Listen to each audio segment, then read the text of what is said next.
So now we are going to find the measures of central tendency for the group data. So we are going to find the mean. So I have here an example.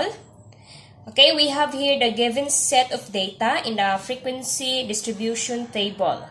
We have the scores here, the groups. This is a group data. So we have the scores and frequency.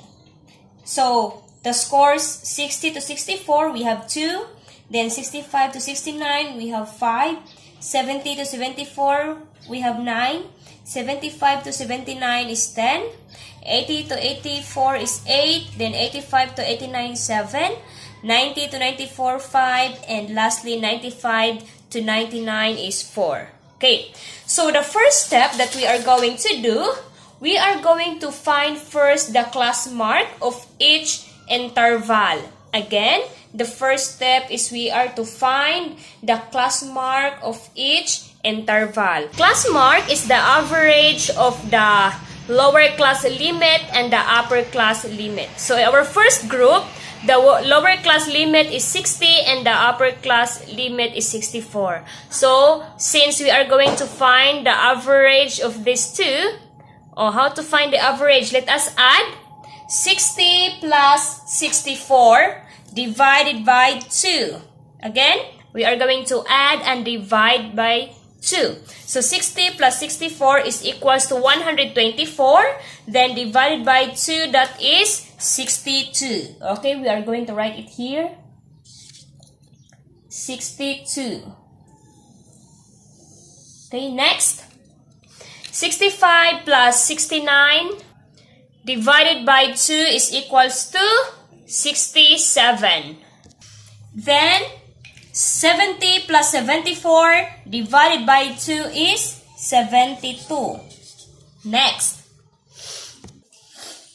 75 plus 79 divided by 2 is 77. 80 plus 84 divided by 2 is 82. 85 plus 89 divided by 2 is 87. 90 plus 94 divided by 2 is 92. Then 95 plus 99 divided by 2 is 97. Okay? So we have now the class mark. Next, okay, the second step, we are going to multiply each frequency by its corresponding class mark. Again, the second step is we are going to multiply the frequency and its corresponding class mark, or F times X, or the frequency times class mark. Okay, let us multiply. 2 times 62, that is 124. Next, 5 times 67 is 335. Next, 9 times 72 is 648. Next, 10 times 77 is 770.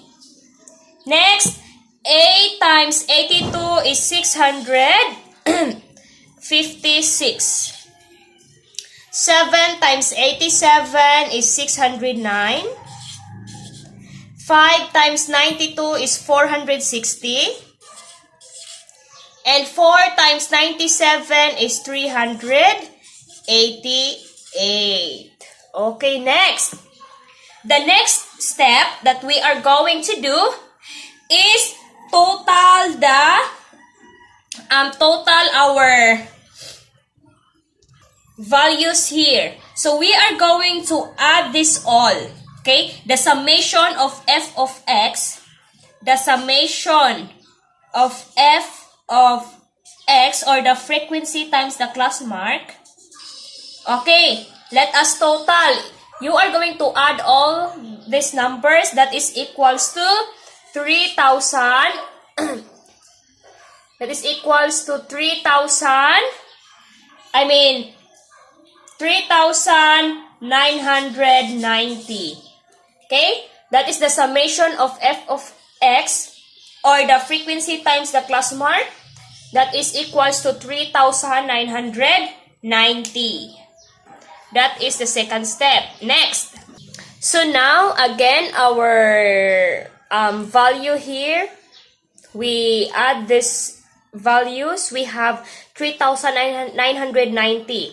Then the formula in finding the mean for the group data is the summation of f of xm divided by n, meaning we are going to divide our values of the summation of f of xm.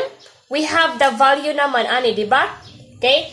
We have 3,990, diba?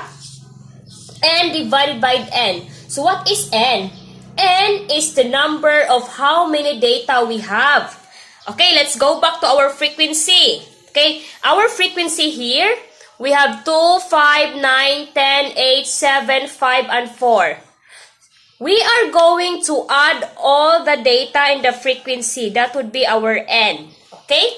So, n equals 50. Since we have 50 data, our frequency, if we add, this will equal to 50. So, our n is 50.